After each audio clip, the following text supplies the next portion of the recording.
Tanah Melayu untuk siapa? Tanah Melayu untuk siapa? Tanah Melayu, no. Tanah Melayu untuk semua. Adilkah ini? Saya bukan kata tanah orang lain tak boleh hidup di sini, tetapi mestilah menghormati tuan tanah ini. Tidak ada seorang pun di kalangan menteri yang 4 tu, yang bising tu, mempertikaikan kenyataan ini. Don't worry, Datuk Kamarudin tak kata dalam majlis, saya yang kata. Saya tahu nanti dia kata, oh, di Kuib mufti kali hentam kerajaan. Yes, saya hentam. Tapi sekarang ni jadi neraca yang tak adil. Sebuah pentadbiran yang tak tahu. Semua orang bercakap. Ekonomi tak berkembang. Yang tahu berkelahi tiap hari. Tiap minggu. Habis dah naik ni nak berkelahi siapa pula, kita duduk tunggu. What kind of government?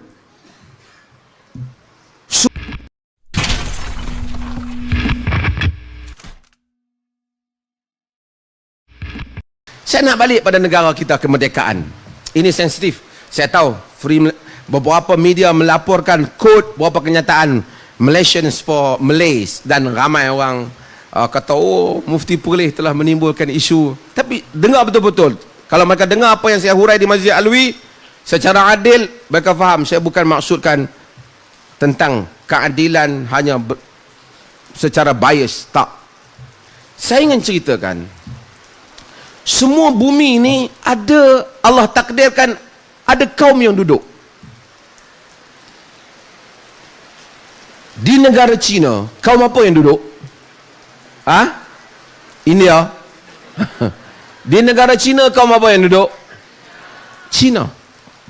Siapa dia tuan tanah itu? Siapa pemimpin mereka? Di India, siapa pemimpin mereka? Tanah itu untuk siapa? Di Amerika sepatutnya bukan dia punya, itu orang lain punya, dia curi 200 tahun dia pun dia claim white, dan dia perjuangkan white supremacy, ketuanan orang putih. Dan siapa presiden dia? Siapa kebanyakan kabinet mereka? Orang putih. Di Europe bercakap tentang equal rights, human dignity. Saya pun hadir baru ni di Belgium sebagai panel yang dijemput. Tapi Europe untuk siapa? Untuk orang Melayu kah? Untuk orang India ke Cina? Untuk orang kulit putih. Indonesia untuk siapa? Untuk Indonesia. Orang Cina di Indonesia kena bercakap bahasa Indonesia. Namanya pun ditukar menjadi nama Indonesia. Kita pun tengok Hartono apa semua, asalnya yang Cina. Apa negara yang berdekatan dengan kita ni? Thailand. Sekolah-sekolah, Datuk Kamarudin pergi terlibat dengan projek mengajar bahasa Melayu. Anak-anak orang Melayu selatan Thailand, wilayah Andaman, sudah tidak dapat bercakap bahasa Melayu. Saya tidak blame the government. I never blame the government. That's their country. Itu negara mereka. Itu dasar mereka. Dia tak, bahkan nama pun kena tukar jadi nama macam Siam. Nama kalau kita tanya nama Islam, baru disebut Yusuf. Bila nama Siam bunyi macam lain sikit. Macam mana Dr. Kamarudin? Okey, semua orang ada tanah dia. Tanah Melayu untuk siapa? Tanah Melayu untuk siapa? Tanah Melayu, no. Tanah Melayu untuk semua. Adilkah ini? Saya bukan kata tanah orang lain tak boleh hidup di sini, tetapi mestilah menghormati tuan tanah ini.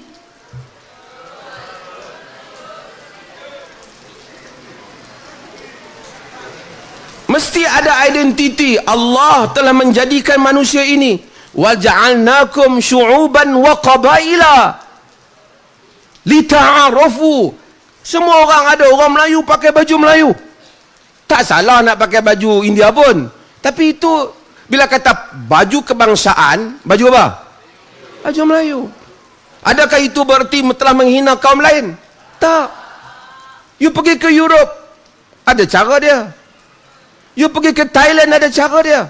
You tadang tanah Melayu ada cara dia. Tapi kalau tanah Melayu nak belajar Jawi, 3 muka surat pun kontroversi, 6 muka surat pun macam nak berperang. Adakah ini bererti menghormati tuan tanah? Saya kata keadilan untuk semua. Semua rakyat di sisi undang-undang. Equality, equal rights. Ada hak yang sama di hadapan undang-undang. Keadilan, justice is for all. Keadilan untuk semua. Tetapi sesuatu tanah mesti mempunyai identitinya.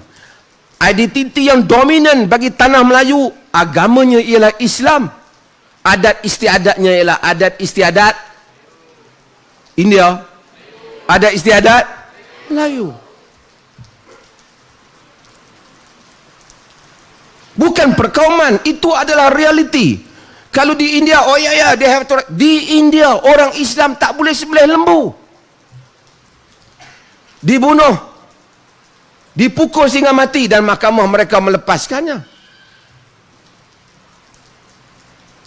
Dia kata ini bahkan Hindu nasionalis di India, khususnya Parti Modi,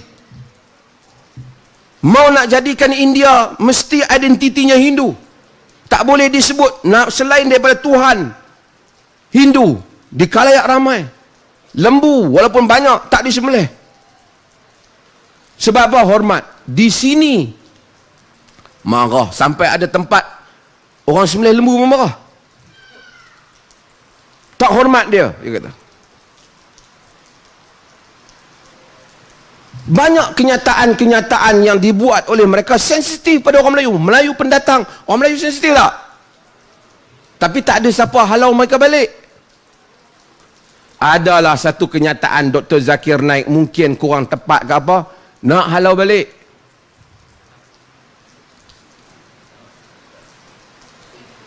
Balik ke India, hadapi sistem keadilan di sana. Mana ada keadilan di sana?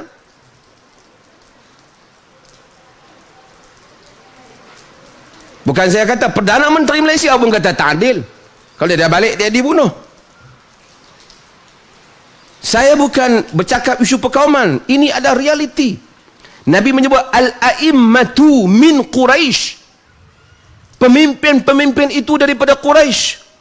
Ulama bincang, bagaimana Nabi sebut pemimpin daripada Quraisy, sedangkan Islam bersifat tidak perkauman. Nabi kata, as-sam'u wa ta'ah. Wa in ta'ammara alaikum abdun habasyiyun, kamu taat dan dengar walaupun yang memerintah kamu hamba Habsyi, kulit hitam, rambut dia macam dengan apa? Macam dengan zabib tu apa? Macam kismis tu. Taat ke dia? Nabi kata kalau dia pemimpin, sekiranya dia berhukum dengan hukuman yang adil. Tapi kenapa Nabi kata a'immatu min Quraisy, pemimpin di kalangan Quraisy? Ibnu Khaldun dia menyatakan sebab kerana Quraisy itu salabatul Quraisy. Kerana Quraisy itu pemegang kekuatan. Bila sebut kepimpinan, dia orang yang dominan. Nak tanya, di tanah Melayu ni siapa yang dominan? Betul kan ni? Saya tidak perkauman, tapi ia realiti. Tetapi apabila kita ingin membentuk sebuah negara yang semua orang tak boleh cakap tentang kita nak terapkan unsur, bukan agama, tulisan Jawi, unsur-unsur nilai-nilai warisan, semua yang lain marah. Kalau mereka, saya tengok ada orang yang hina angkatan tentera dan kata tentera makan tidur patutnya pergi kerja di mana? Di ladang. Sensitif tak?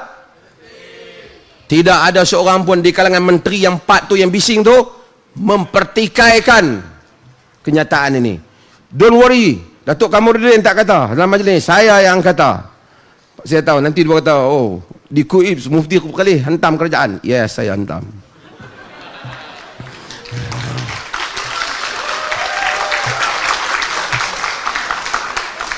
Ini adalah sentiasa minta supaya kita orang Muslim, kamu kena sabar, jangan keluarkan, jangan perkauman. Tapi mereka sebut macam-macam boleh, kita sebut tak boleh. Dan kita tak pernah sebut. Saya daripada jalur yang sangat sederhana, Mereka kenal saya. Banyak artikel saya defend non-Muslim right in this country. You can read many of my articles regarding to the topic. Saya cakap hal ni. Tapi sekarang ni jadi neraca yang tak adil. Sebuah pentadbiran yang tak tahu. Semua orang cakap. Ekonomi tak berkembang. Yang tahu berkelahi tiap hari. Tiap minggu. Habis dah naik ni nak berkelahi siapa pula, kita duduk tunggu. What kind of government? So, satu pembentukan sebuah pemerintahan yang kuat mesti dibuat. Saya bukan kempen pembentukan kerajaan yang resis. Saya tidak resis. Yang resis ialah yang menyebut Dong Zong resis. Tun Mahathir kata. Tapi saya ingin beritahu, satu pembentukan pentadbiran yang mesti dominasikan oleh satu kaum yang asal mesti dibentuk untuk mengelakkan keadaan yang bising seperti ini.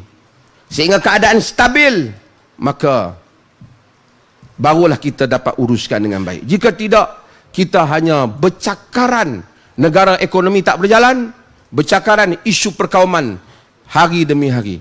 Kita anti perkauman. Saya tak perlu penerangan. Islam sejak daripada orang Melayu, walaupun tak masuk sekolah, tahu Islam tak benarkan orang paksa orang masuk Islam.